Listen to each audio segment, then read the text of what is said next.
dipun sambet Ibu Lasmini. Monggo.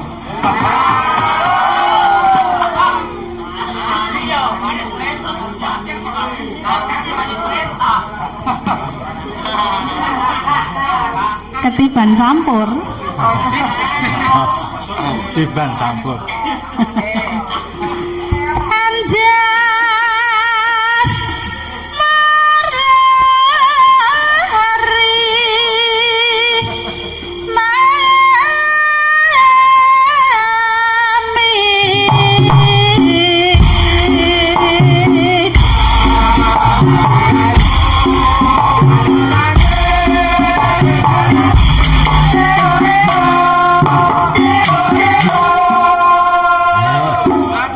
semangat.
Senajan lagi bodoh belajar ya wis rada lumayan. Lah, ya mak ning angele anggere jak sepel wis angel. Akeh alasane. Werna-werna. Monggo.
Assalamualaikum warahmatullahi wabarakatuh.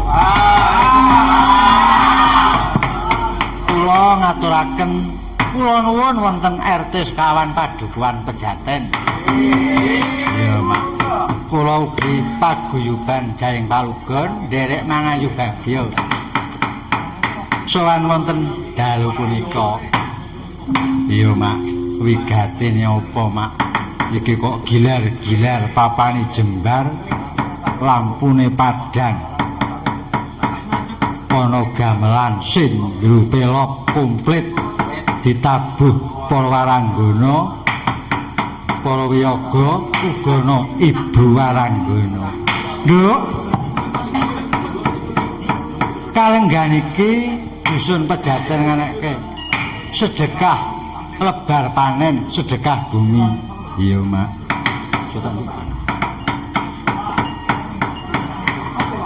Sarana suka syukur ngaturake pamaturun kang tanpa pindhan karo Gusti Kang Maha Kuwasa dene kalenggan iki para warga masyarakat Pejaten wis bisa panen lan bisa ngrumat Mbok Sri Sedana ana segot saka Tegal Panasan saiki wis dumat ana gedhong Gupit Mandragini ya Mak ya muga-muga ya Nduk dadi rejeki sing berkah barokah manfaati tumrap keluarga iya Mak ya nderek ndedonga mugi-mugi uga para pangembating praja Kukuban Kalurahan Giriwunga yoga pinaringan widodha nir ing sambikala pinaringan panjang yuswa lan uga rancak anggone makarya iya Mak uga para kadang warga Pejaten uga pinaringan katentreman kasarasan lahir mau sehat lahir ya sehat batine amin iya Mak sing padha bakul mengko bisa jebul tuku murah ado larang mesti tuku murah ya ado larang heeh Nduk sing padha anak-anak sekolah ya bisa lulus enggal entuk partisara kena golek gawean iya Mak nek jamanku biyen ku ya akeh sing bolos anggrana cakruk bodho leren kuwi ora becik ya Nduk awit sinau kuwi penting baku bisa kanggo garang golek gawean iya Mak uga sing para pinisepuh muga-muga pinaringan panjang yuswa tutuk anggone momong keluarga putra wayah iya Mak kula ugi ngaturaken sugeng rawuh wonten ngersanipun Bapak Pangemban Panbating Praja pamengkuning wilayah Kukuban Kalurahan Giriwungu ugi Bapak Babin Kamtibmas Babinsa ngaturaken sugeng rawuh kula sumanggaken katentreman miwah katertiban dipun jagi sareng-sareng iya ya muga-muga ya Nduk kalenggan iki warga masyarakat kang wis lebar panen bisa ndayani katentreman murah sandang murah pangan uga murah buga nanging aja murah rondo nang murah rondo kena bilaeni ya muga-muga lara sesakit kang temempuh ana padukuhan Pejaten uga klepu muga kisah sampurna kanthi gelar pakliran dalu punika mugi mahanani katentreman mugi saged kasembatan menapa ingkang dipun jangka bisa kabul selamat iya Mak wis saiki perkenalan iya Mak monggo Bu menika saking sisih kanan kula pidalem pundi asmanipun sinten status ora ketang ajus nisa remuk oh Nduk aku wis seminggu wis ajul yo dikuat-kuatke tanggung jawab yo heeh Nduk ora monggo Bu nggih ngaturaken sugeng dalu Bu Cangik Mbak Limbuk nggih sugeng dalu Bu ngaturaken sugeng dalu kagem warga masyarakat Pejaten padukuhanipun Pejaten nggih sakmenika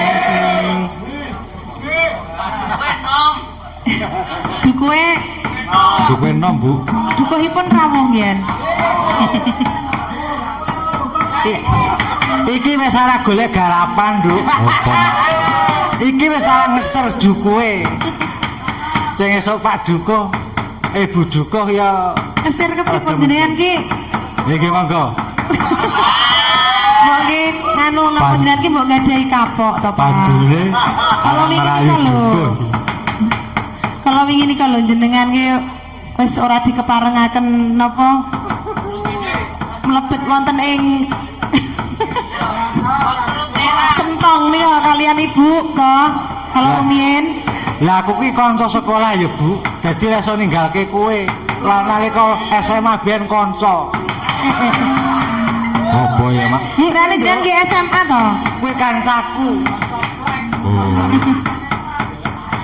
Nggih, nderek pitawangan bujange Mbak Limbu. Menika nami kula Nurtiana saking Saptosari, Kanigoro Saptosari. Mekaten Mbak Jange Bu Limbu. Matur suwun, Bu. Geser. Nggih. Oh nggih status. Status. Nuwun menika. Lah kok Nek kula mboten nyuwun lho, Bu. lah nggih rumah kula kok kados nganu napa nika sing tukang sensus kok nyuwun status bareng. Awet kathah duda, Bu.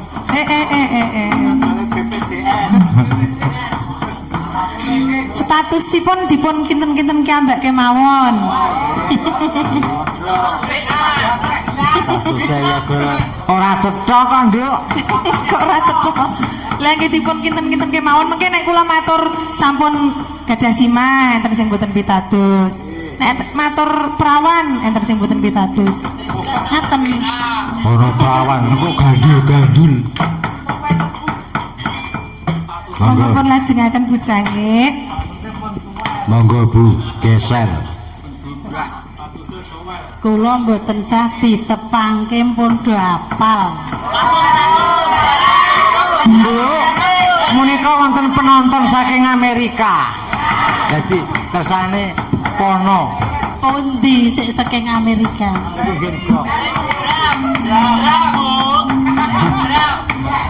Status diakui. Tanda tangan. Jelas.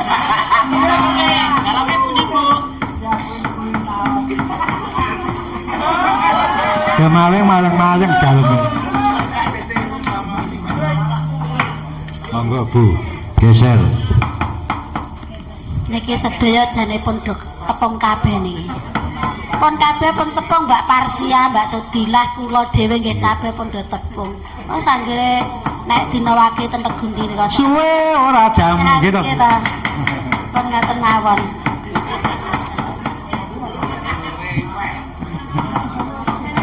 Oh nggih. Nek ora kesuwen Mbak Yucange. Oh nggih. Monggo kene ta. Menika langsung kemawon wonten pamundutan. Kula BKI Biak. Niki saking kula Mas Dalang Mbah Wito nyuwun gending podang kuning dipun bawani dening Ibu Nurtiana. Monggo wonten amplopipun. Monggo.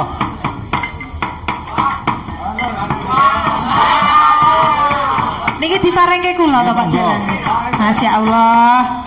Pak Dalang lagi kados kata niki lho. Sing marahi ngangeni nih jenengan niku ngaten Pakai iki. calcul. Sing nyah-nyoh sak sok. Sok iya sok ora nih. Monggo. Nggih menika kaping kalih sowan wonten padukuhan pejahatan menika nggih Pak Dalang. Ping 3 kali. Apa lajeng ping 3 malan? Kok aku krasane pindho ya. Oh ping 3 kok ngaku pindu. Ping 3. Nggih. Matur sembah nuwun awet sampun paring dawuh, paring rezeki dumateng kula nggih Pak Dalang. Amin. Menika ngaturaken podang kuning malih. Nggih. Lah menika pamundutan. Bu. Kala rumiyin nggih podang kuning. Kajeng apa Ya, podange? Mugi mawon mboten jeleh nggih Pak Dalang kalih kula. Menika ugi panyuwunipun Mbah Pujo. Nggih, Apa? panyunanipun Mbah Pujo. Ngene ya, Nduk. Mbah Pujo kuwi gandrung-gandrung kapiluyu. Monggo kagem Menika Mbah Wito ugi Mbah sidenipun Pujo. gangsal wonten 50.000. Sedasa ewu dados menawi mangke menika dipun ndung nika ora nggih mesaken to. Mengke menawi ingkang badhe nambahi nggih dipun sumanggaaken nggih bujange. Nggih, Bu. Monggo dipun tinting podang kuning. Ayo mak.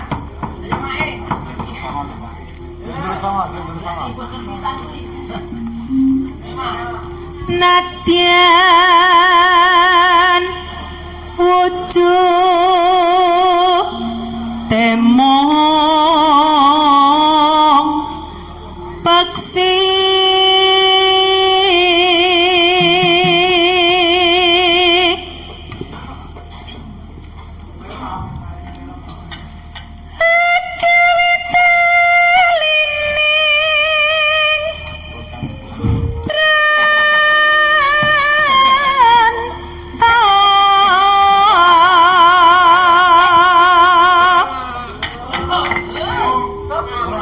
halus halus manis tur mrak ati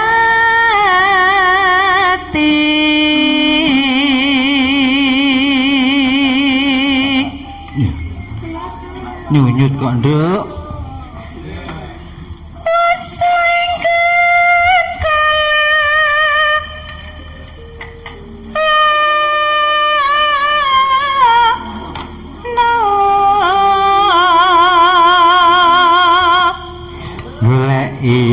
katok abang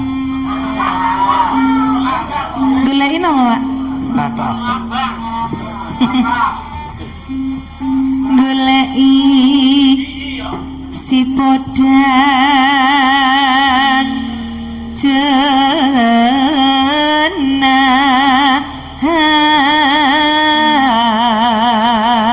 jenahar ibu bunga ing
basah-basah.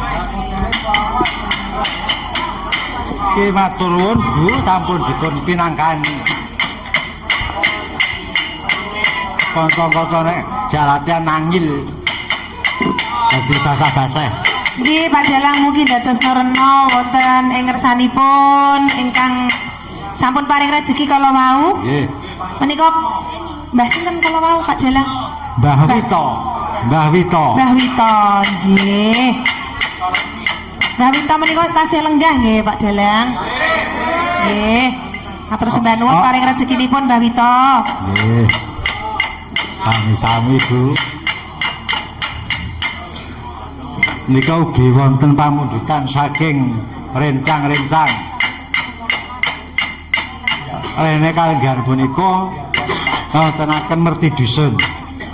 Menika nyuwun bersih desa Beok.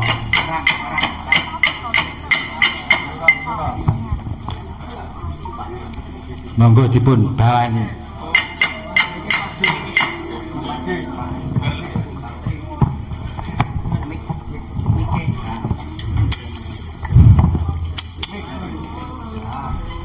Apaan iku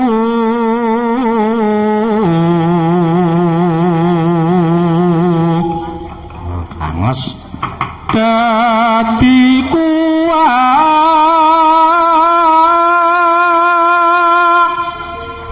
jiban baku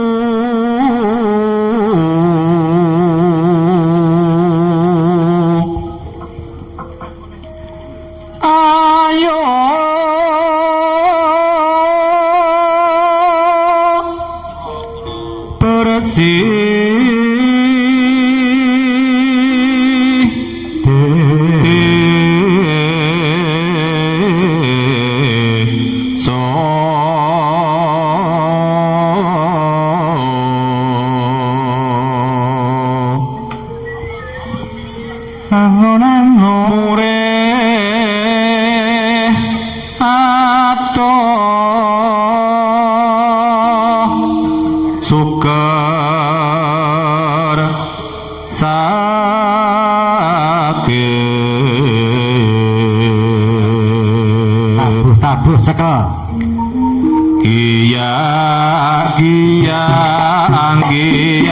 tu mandang karya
iki gunyak tenan Heeh, Nduk, niki ya ketara gumyak. Ketara ora ngantuk. Iya, Mak. Ah, bayar apa? Sambatan. Apa iya, Mak? Heeh, Nduk, gur sambatan ana desane dhewe. Ya muga-muga sing maringi sing kuwasa. Diparingi ijol. Pun kulino. Iya, Mak. Iki ana pepeling gubuk asmara. Karana kalenggan menika tasih mengeti Idul Fitri. Monggo nyuwun pepeling.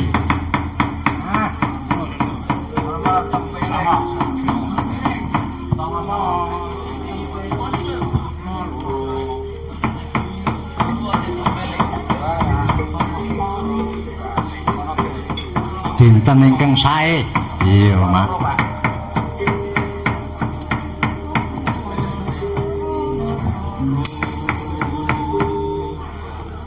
Rukun Islam Kok diborong, Nduk? Iya, Mak. Lah kowe kaya ketek ana wiraswara loro. kang lima puniki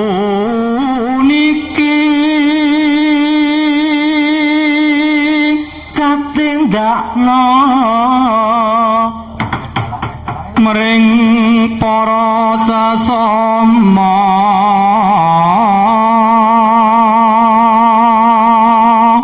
aja padha ditinggalke rukun Islam niku sahadate mak jekak kang angka siji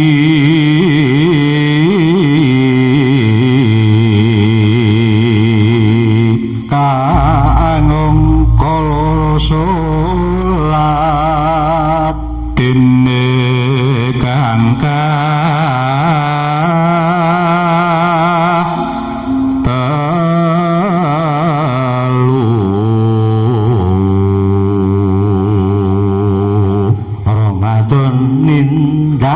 no poso papat yakat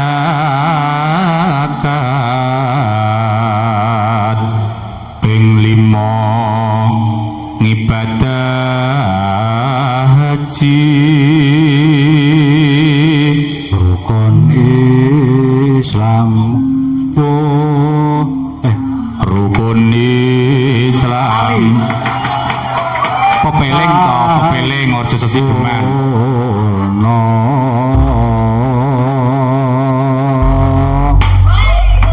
lali kok Nduk cakepane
pepeling kuwi ngelingake para kawula para manungsa supaya nindakake piwulangane agama suci, Nduk.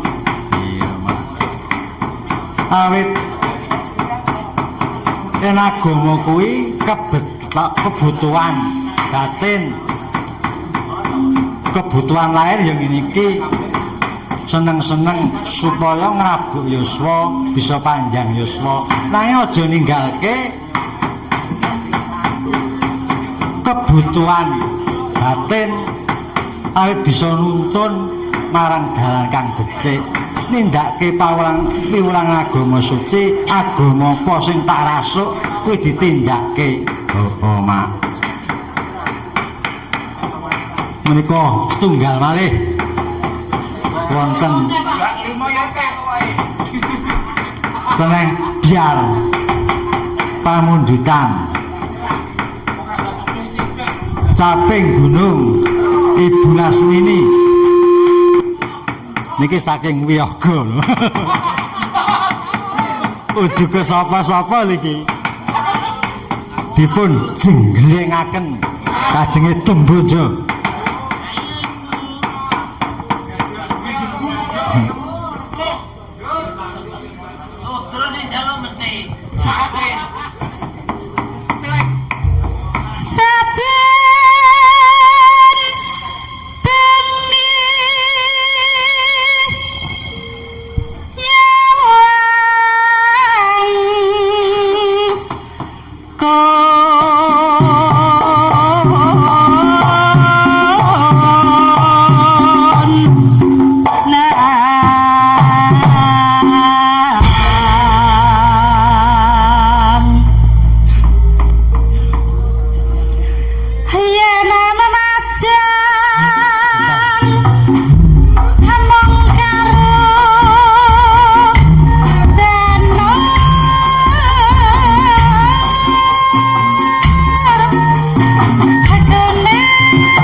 Tonji ora kuat ngampet, Mak Bro.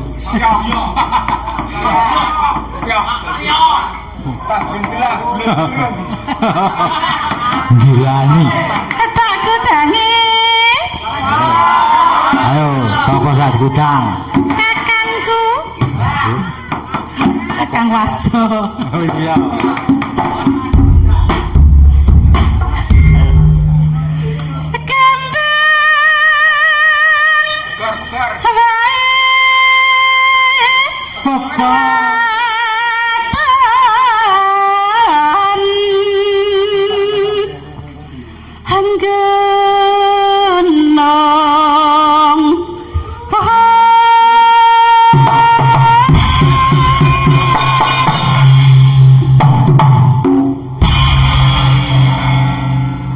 Gayeng. Pancian sopo?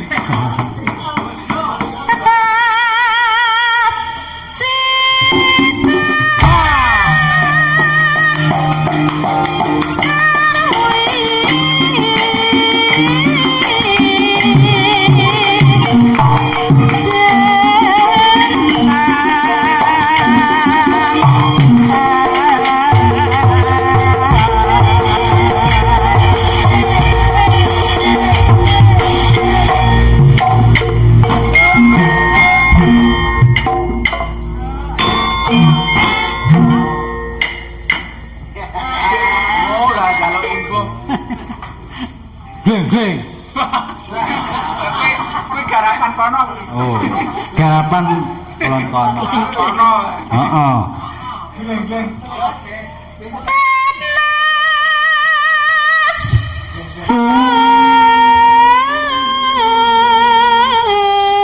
Iya.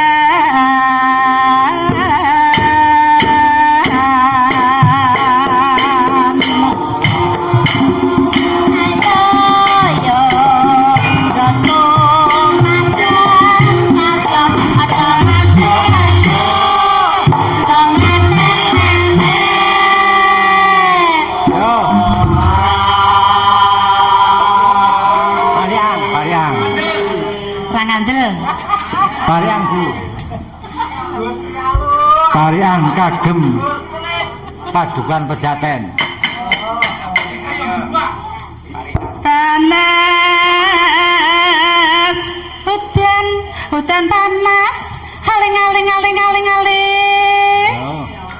capek gunung.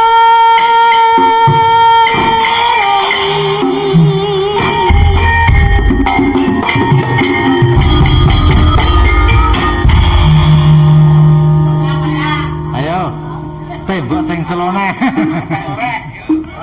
Ayo urut saking Bu Nurtiana. Kagem Sekoetan dhewe. oh, sing sepurin yak kualat nang dhisik. Monggo. Seko sing tuwa. Monggo Bu. Menyang Sudin. Klaten. Waduh, menyang Klaten. Tuku telo. Waduh, apa wonten Bu? Mugi-mugi warga Bejanten bagya mulya. Benjang yang mulya saged mayang melih.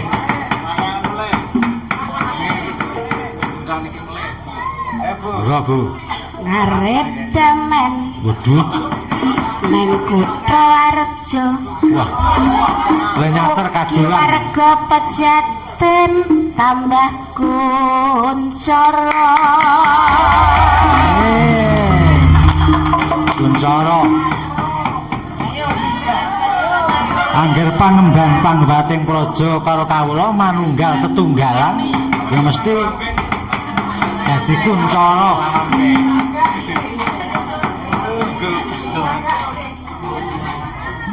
Tuku roti Nggon ora untu Bu. dicampur arem-arem. Mugi warga Pejaten Ayam tentrem tak sedeng. tansah ayem tentrem. Cocok. Ayo cocok. Itu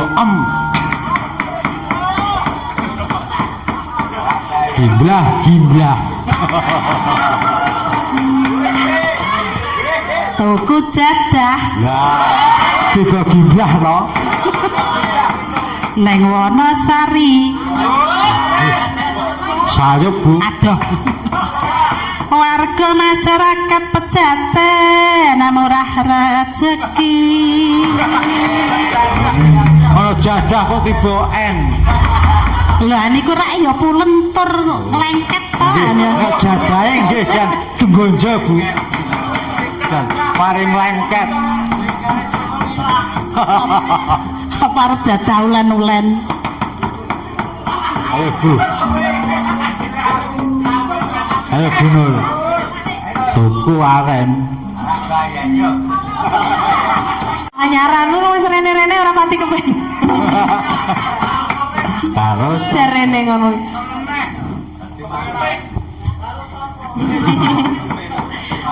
Kok ngombe limun.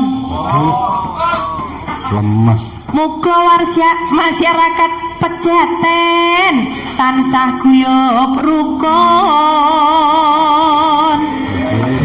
Siap. Siap Bu.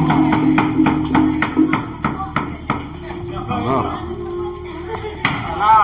Panas hutan panas aling Triplek. Gunung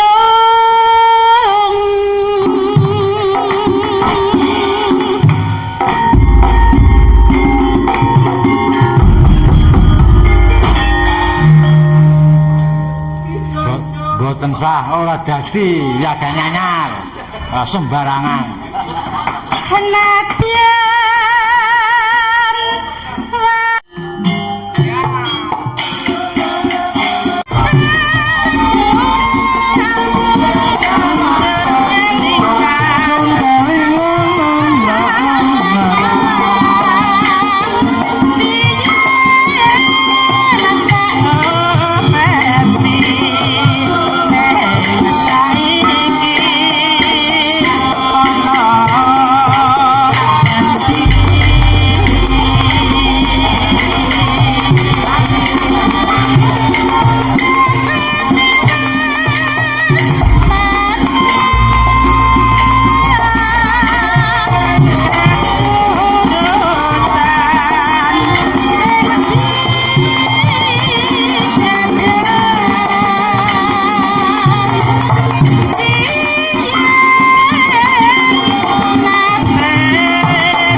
disambung goro-goro. Iya, Mak. Ayo enggal nyumetake dipun ratus ingkang sinun. Iya, Mak, tak dherekke.